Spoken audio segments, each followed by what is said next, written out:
Alright, so today I want to go over the top 3 watches that I regret ever buying. Stella! And if this is something you have never done yet, then you will eventually notice that you did. Because it's something that can't be avoided. When you start collecting watches, one starts with a certain opinion about a watch, and then your taste and views ends up changing. So it's a normal thing, but I want to share with you my 3 top regrets in purchasing watches. Alright, so the first one is actually probably one of my favorite ones to say, just because I swear to God I would have never thought that I would have fallen victim to an impulse buy of this nature, because I'm not really much of an impulse buyer. I usually know what I want, but look, it's very complicated to say, okay? I was in Vegas, we were partying at the Wynn, things were getting out of control, like it should be in Vegas. And I know that there's a Chopard boutique, and I'm not much of a Chopard fan, but the crazy part is that when I woke up in the morning, I had at some point bought a Chopard Superfast Chrono.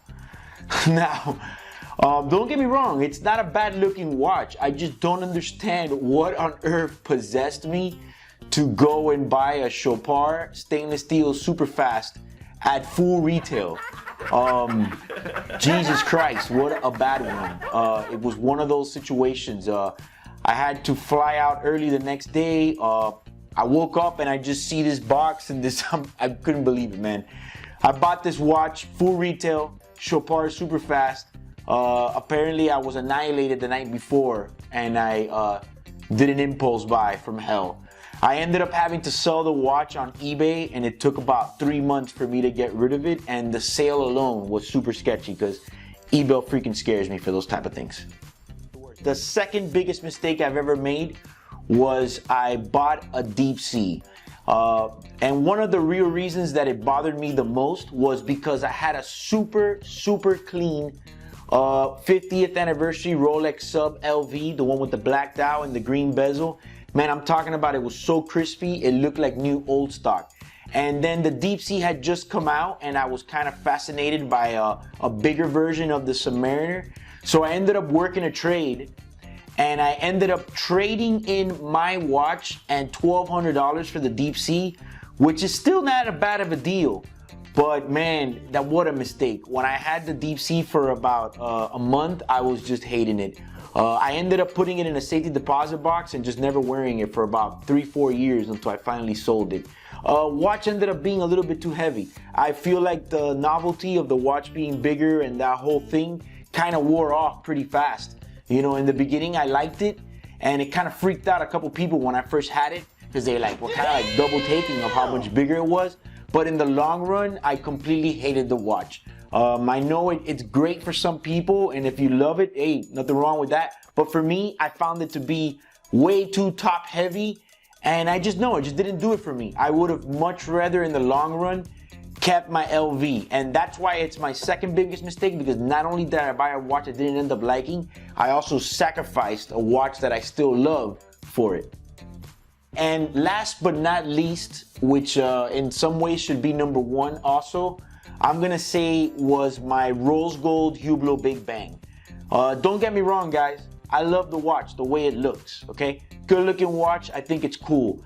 But I kind of regret buying that watch because, well, what can I tell you? The market pretty much took a nosedive, you know? What do you want me to say? They even made a special edition for my grandma, and she's, except for, in my opinion, she's not the most important person in the world to other people except for me.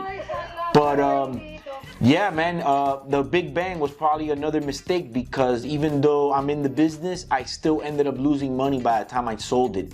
And I take care of my watches, and especially the watches that I love most. So I kind of didn't use it as much as I would have wanted to, because I just kind of wanted to, you know, keep it mint. I guess I was protecting it like it was some type of Patek 5980, when I probably should have just worn the shit out of it till the bezel came off. But yeah, I think number 3 watch the third watch that I regret ever buying was Hublot Big Bang Rose Gold. And one of the reasons was because I also had the option of buying an AP 41mm chrono in steel, and I passed that up because I just fell victim of, you know, having some rose gold, and I fell into the sickness of the Hublot Mirage.